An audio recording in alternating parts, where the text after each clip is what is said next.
தொழிலாளர்கள் ஒருவன் சேனல் மூலமாக மக்களை சந்திப்பதிலும் எங்கள் ஆளுங்கட்சியான அனைத்து இந்திய அண்ணா திராவிட முன்னேற்ற கழகத்தின் தலைவர் அருமை நண்பர் எடப்பாடிக்கும் பெரியார் அண்ணா திராவிட கழகத்தின் மூலமாக பிரச்சாரத்தில் சென்ற இடமெல்லாம் வரவேற்பு அமோகமாக இருக்கிறது. ஏனென்றால் 4 ஆண்டு காலம் அவர் 2016 இருந்து 2021 வரையிலும் அவர் ஆண்ட 4 ஆண்டு காலம் ஆட்சி அற்புதமான ஆட்சி என்று மக்கள் கூறுகிறார்கள். ஐயா எடப்பாடி வரமாட்டாரா, நல்லாட்சி தரமாட்டாரா என்று சிலர்கள் அனைத்து இந்திய அண்ணா திராவிட முன்னேற்ற கழகத்தை விட்டு சென்றார்கள். எதனால? அனைத்து இந்திய அண்ணா திராவிட முன்னேற்ற கழகம் வந்துவிடுமே என்றார்கள், வராது என்று நினைத்து போனவர்கள் போகட்டும்.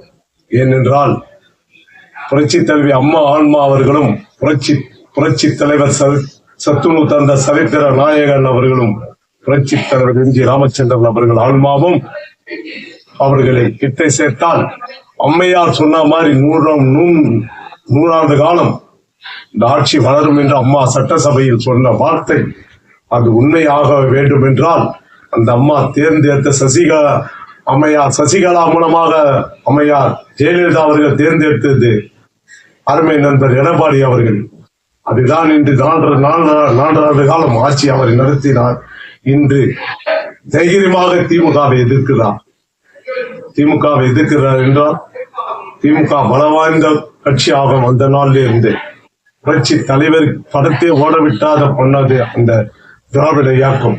ஆகையால் அனைத்து இந்திய அண்ணா திராவிட முன்னேற்ற கழகம் இந்த அளவுக்கு எடப்பாடி இந்த அளவுக்கு பிரச்சாரம் செய்கிறார் என்றால் அனைத்து இந்திய அண்ணா திராவிட முன்னேற்ற கழகம் வர வேண்டும், விலைவாசி குறைய வேண்டும், மக்கள் நிம்மதியாக இருக்க வேண்டும், அமைதி பூங்காவாக இருக்க வேண்டும், பாலிகர் தொல்லை பெண்களுக்கு இருக்க வேண்டாம், நிம்மதியாக பெண்கள் பள்ளிக்கு சென்று வர வேண்டும், பெண்கள் வேலைக்கு சென்று வர வேண்டும்.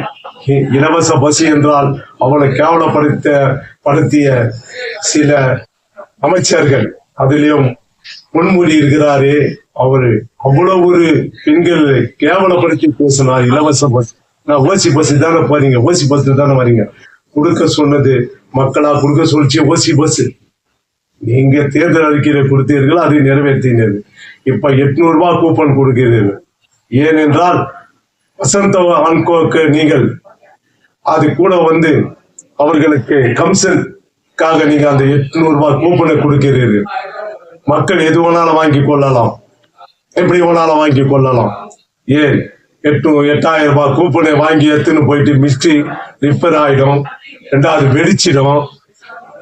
இது மாதிரிக்காக 8000 கூப்பனை கொடுத்து அவங்ககிட்ட கமிஷன் வாங்குவதற்காக எந்த கம்பெனியிடம் பேசினீர்கள் என்று எனக்கு தெரியாது. எங்க அக்கா கனிமொழி இருக்குது, அது மூலமா தான் இந்த தேர்தல் அறிக்கை வெளியிட்டிருப்பார்கள் என்று அருமை நண்பர் ஸ்டாலின் அவர்களுக்கு நான் இதை தெரிவித்தேன்.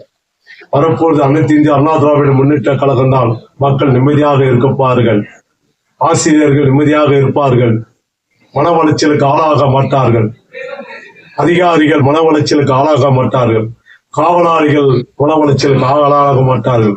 ஏனென்றால் தர்மத்தின் தலைவனுடைய ஆட்சி இந்த ஆட்சி. தர்மத்தின் தலைவன் புரட்சி தலைவர் சத்துணு தந்த சரித்திர நாயகனுடைய ஆட்சி இந்த ஆட்சி. இந்த ஆட்சியிலே வரப்போற எடப்பாடியின் ஆட்சியிலே அனைத்து இந்த அண்ணா திராவிட தலைமையிலான எடப்பாடியின் ஆட்சியிலே மக்கள் நிம்மதியாக இருப்பார்கள் என்று பெரியார் அண்ணா திராவிட கழகத்தின் மூலமாக கூறி விடைபெறுகிறேன். நன்றி, வணக்கம்.